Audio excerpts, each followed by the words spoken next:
बिस्मिल्लाहिर्रहमानिर्रहीम। अस्सलामुअलैकुम। प्यारे बच्चों, आज हम पढ़ेंगे उर्दू बे दरख्वास्त बराए रुखसत बीमारी।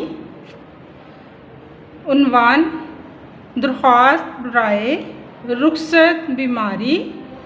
बाखिदमत जनाब प्रिंसिपल साहब, सनराइज़ ग्रामर स्कूल शकरगढ़, जनाब आला, अदब से गुजारिश है कि मुझे कल रात से बुखार है, जिसकी वजह से मैं आज स्कूल हाजिर नहीं हो सकता। मेहरबानी फरमाकर मुझे 2 यौम की रुखसत अनायत फरमाएँ। ऐ नवाजिश होगी। अलार्स आपका शागिर्द अलिफ बे जीम।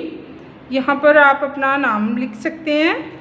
जुमायत सोम, मुअर्खा जो भी आपकी डेट हो, तारीख़ हो, वो लिख सकते हैं। डायरी देखिए।